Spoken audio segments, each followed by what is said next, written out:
মানুষ আমরা মনে করি আশেপাশে, বাড়ির আশেপাশে 3.5 হাত গর্ত করে যেখানে লাশ রাখা হয় সেখানে মনে করি কবর। নারে বাজান না, কবর বলতে বোঝায় মানুষের মৃত্যুর পর থেকে শুরু করে কিয়ামত পর্যন্ত জগৎটাকে বলা হয় কবরের জগৎ। সুতরাং বাবারা আমার, আমরা যারা আগুনে পুড়ে মারা যায়, যারা পানিতে ডুবে মারা যায়, যারা হাঙ্গর কুমিরে খেয়ে ফেলে, তাদের কবর কোথায়? ইয়া দ্বারা মুসলমান শুনে নেন, আমার আল্লাহ তোমাকে বানাইতে সময় লাগবে না, হুকুম দিলে হয়ে যাবা। সুতরাং মৃত্যুর পর থেকে শুরু করে কিয়ামত পর্যন্ত জগৎটাকে বলা হয় কবর। এই কবরে যেদিন শোয়া দিবে, 1 নম্বরে আসবে একজন ফেরেশতা, তার নাম হলো নোমান ফেরেশতা। মুসলমান শুনে নেন, আমরা জানি কবরে শোয়ানো পর মুনকার নেকির আসবে। এই ভাইরা আমার, মুনকার নেকির আসার আগে নোমান ফেরেশতা আসবে, কবরে ঢুকে যাবে। সব মুসলমান ডাকতে বলবে, ভাই ওঠো, তোমার ভিতরে রূহটা দেয়া হলো।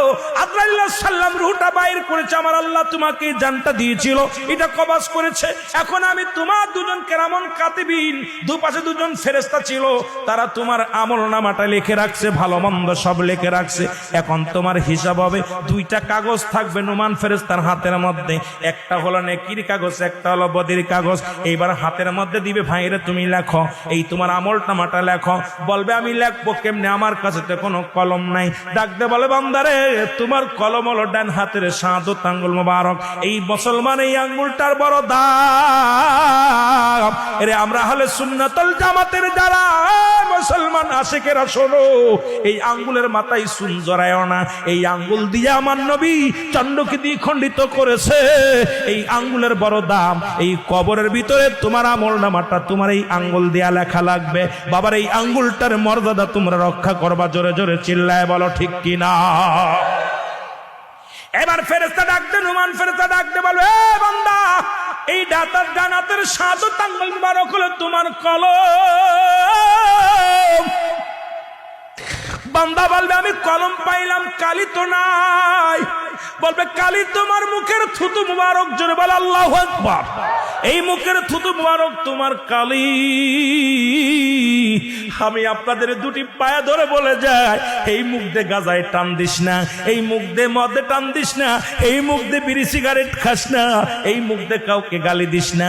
এই মুখটারে পবিত্র রাখ। মায়ের গর্ভে যখন ছিলাম, মায়ের নাভির সঙ্গে তোমার নাভিটা জুড়াইয়া দিছে, কারণ এই মুখ দিয়ে আমার নবীর দুরূদ পড়বা, এই মুখ দিয়ে কোরআন পড়বা, এই মুখ দিয়ে আল্লাহর জিকির করবা। এই মুখটা দিয়া কেমনে তুমি গাজার মধ্যে টান দাও, এই মুখটা দিয়ে কেমনে বিড়ির মধ্যে টান দাও, এই মুখটা দিয়া কেমনে তুমি হারাম খাও, এই মুখটা দিয়া কেমনে তুমি হারাম জিনিস ভক্ষণ করো। আমি তোমাদের 2টি পায়ে ধরে বলে যাই রে মুসলমান, আজ থেকে মুখটা পবিত্র রাখো গো।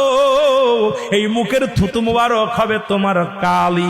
বান্দা বলবে, আমি কালি পাইলাম, এখন কাগজ পাবো কই রে? 3 টুকরা কাপড়ের কাপড় দেয়া হবে। কাপড়ের কাপড় 1 টুকরা টান দিয়ে খুলে নিয়ে বল, বান্দা এই লেখো। বান্দা সেকেন্ডের মধ্যে লেখা হয়ে যাবে তার আমলনামা। হাত থেকে কাগজখানা টান দিয়ে নিয়ে যাবে, আর একখানা কাপড় দিবে হাতের মধ্যে, বান্দা লেখো। এবার দেখবে 80 বছরের জিন্দেগি, কোথায় তুমি সিনেমা দেখছো, কোথায় তুমি অন্যায় করেছো, কোথায় তুমি জিনা করেছো, কোথায় তুমি ব্যভিচার করেছো, কোথায় তুমি মদের প্যান্ডেলে, জুয়ার প্যান্ডেলে ছিলারে বান্দা। এবার দেইকা বলবে বান্দা, ডাক দে বল, ফেরেশতারা রে, আমি এত বড় অন্যায় করি না। ফেরেশতা টান দিবে ক্যামেরা, এরকম মুসলমান শোনো,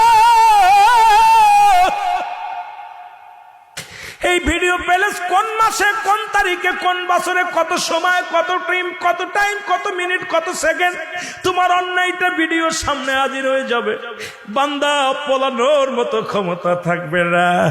বান্দারে ডান দিকের মাটিগুলো বাম দিকে চাপ দিবে, বাম দিকের মাটিগুলো ডান দিকে চাপ দিবে।